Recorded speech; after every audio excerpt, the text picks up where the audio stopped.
Hello, welcome to the very first Time Bomb video review. Today's subject is the Scout Sniper, which is made by the Borealis Watch Company. This is a micro brand, as they say, dedicated to the production of professional, reliable, and affordable watches. And that is just the sort of mission statement that the Time Bomb likes to see. The Sniper is an automatic dive watch. It's rated for 300 meters water resistance, and it certainly nails the affordable part because it sells for only $299 on the Borealis site. As you can see, this is a pretty hefty unit. The case is 316L stainless steel, as is the solid link bracelet. It measures 44 millimeters wide, 52 millimeters long lug to lug, and it's 15 millimeters thick. It certainly looks the part of a tool watch, and it feels like it too. There's noticeable weight to this piece when you put it on your wrist. The case is brushed with vertical sides and only a slight curve to those lugs and profile.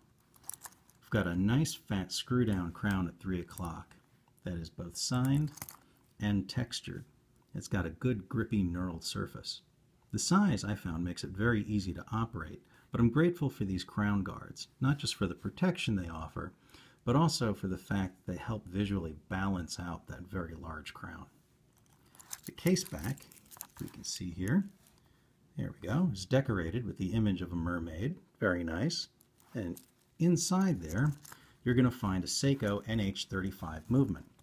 Now this is an automatic that's starting to find its way into more and more micros these days, and I rather like it. The NH35 occupies the space between the more common Miyota 8215 and 9015 units.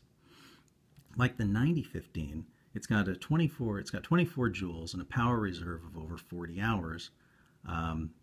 Like the 8215, it has an oscillation rate of 21.6 thousand beats per hour, so it's not as smooth as the 9015, but it is considerably cheaper. It also has the hacking and hand winding capabilities that the 8215 does not.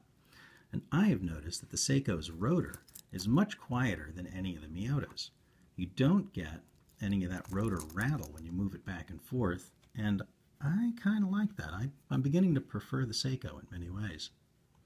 Up front, you'll find a flat sapphire crystal with an anti-reflective coating inside, and that sapphire is always a nice feature to have at this price point.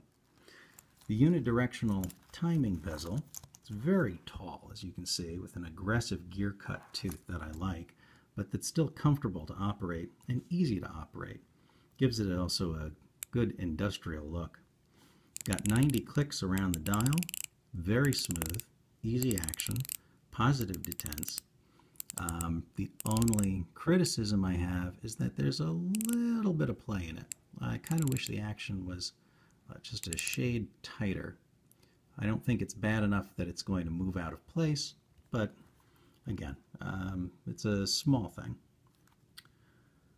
You'll notice that the bezel insert is not painted. It's not painted on or printed.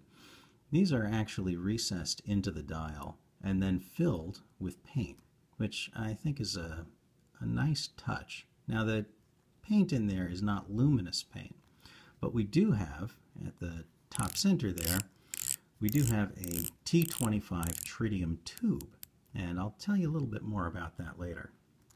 The dial is flat black. We've got white sword hands, an orange second hand, orange triangle, white printed numbers and index, and it's surrounded by a plain brushed rehaut.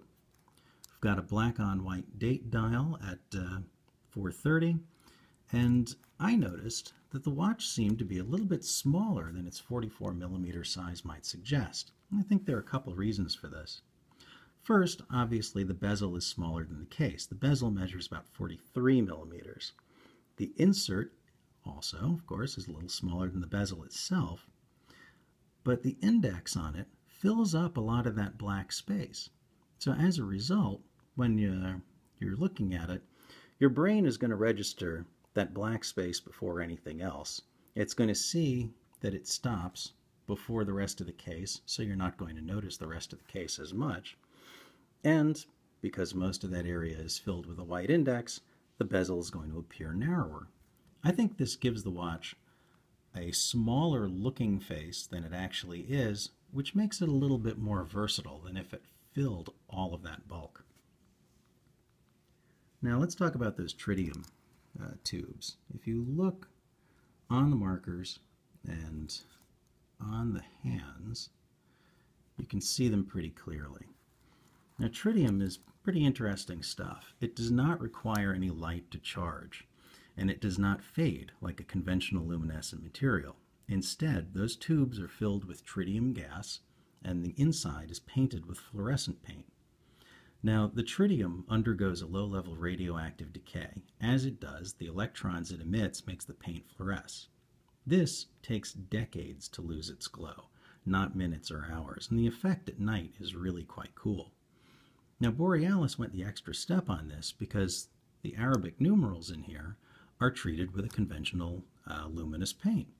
So you get the initial burst at night from the fully charged lume paint, and then as that fades, you'll see the markers just stay steady and glow all night long. It really gives you the best of both worlds, and I thought it was a pretty cool effect. The bracelet is 24 millimeters. It tapers to a 22 millimeter locking diver's clasp, which is signed.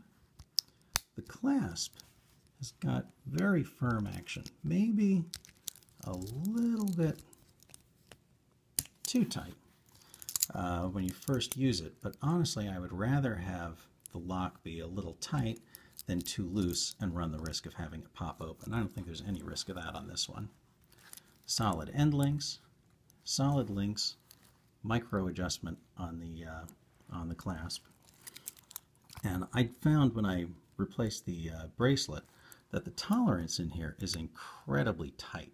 I mean, it fits nice and solid. So on your wrist, you're going to have no unpleasant rattles, no gaps. Everything fits the way it should. Now the Borealis site says that these are screwed links. And let's see if I can get a closer look at those for you. Probably not with this camera. But while those heads appear to be screw heads, they're actually not. They're split pins. And if you can see the inside, those directional arrows, that's always a good clue that what you've got in there are pins.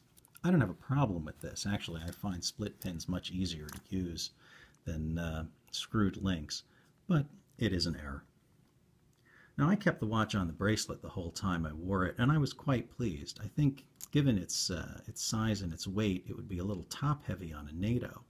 But if you were to switch this to a thick leather strap, it would look great. In fact, with a name like Sniper, I'd say you're almost obligated to try it on an ammo strap. I do have one warning for you, though. The space between the spring bars and the case is very, very close. I actually found that I couldn't squeeze a standard weight nylon NATO through there. So when you're switching on a new strap, you may want to choose that strap carefully so it's not something that's too thick and will rub against the case. But that's really the only issue that I would see with that. All said and done, after wearing this for a couple days, I can say this is an excellent value for the money. We've got a traditional design executed very well. I found it quite easy to wear, and with that bit of polish, I can even get away with it in the office. Even on my relatively tiny wrist, I think it wears quite well.